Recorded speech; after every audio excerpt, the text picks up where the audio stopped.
Welcome to Podzilla. It is the Godzilla-themed podcast. I am James, your host, and I've got a great show lined up for you today because today I'm going to be going over the different eras in the Godzilla franchise. A lot of people don't realize that there are several different distinct eras in the franchise, and just kind of giving it an overview, giving it a history, and kind of giving my opinion on each. So we're going to get started with the very first era, the Showa era. It began in 1954 when the original Godzilla film was released.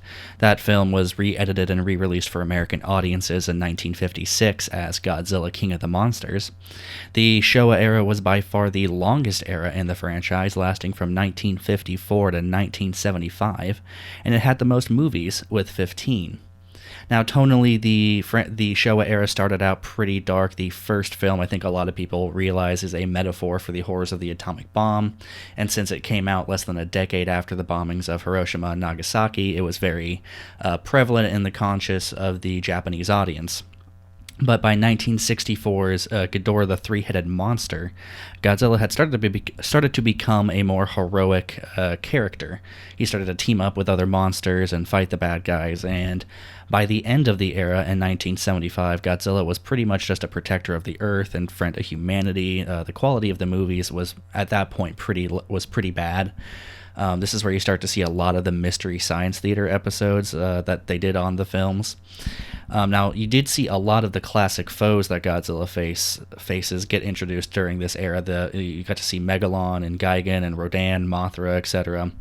But however, the first 5 movies are really the ones you want to keep your eye out for, because those are the classic ones.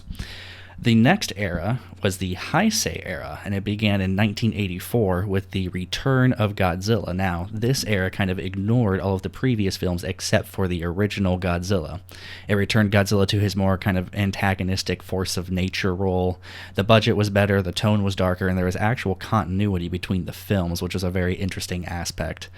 There were 7 films made in this era from 1984 to 1995. The notable films are the one I just mentioned, Return of Godzilla.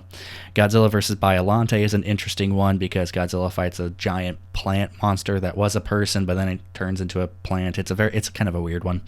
And then you got Godzilla vs. Destroya, which is, in my opinion, the best film in the franchise.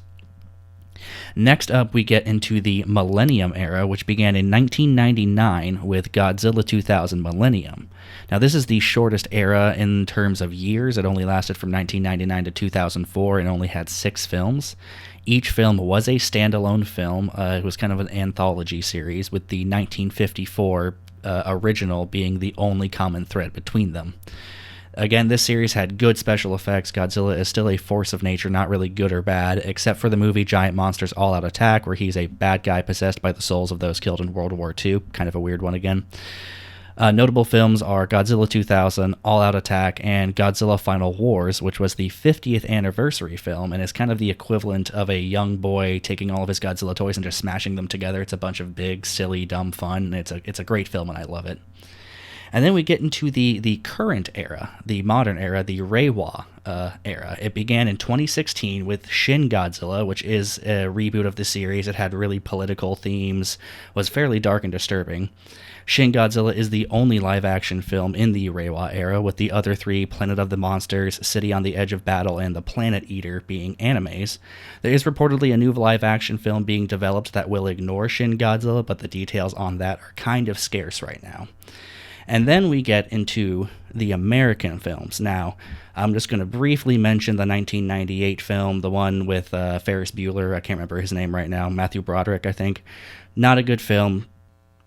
It's not even really a Godzilla film. It's more like a Godzilla in name only film. And when it comes to the recent American Godzilla films, I'm not going to say too much just because they are recent. But it did start in 2014 with the release of Godzilla. Then you have Godzilla King of the Monsters, which I thought was a bit disappointing. And then you have the most recent one, Godzilla vs. Kong. They're silly, dumb, fun, blockbuster movies, but they do honor the original spirit of Godzilla, so I do appreciate them. This has been Podzilla. Thank you so much for listening. I hope that even if you aren't a big Godzilla fan, you may have learned just a little bit more about everyone's favorite giant fire-breathing lizard. I am James. Thank you for listening. Additional sounds for Podzilla are provided by Blue Oyster Cult and Toho.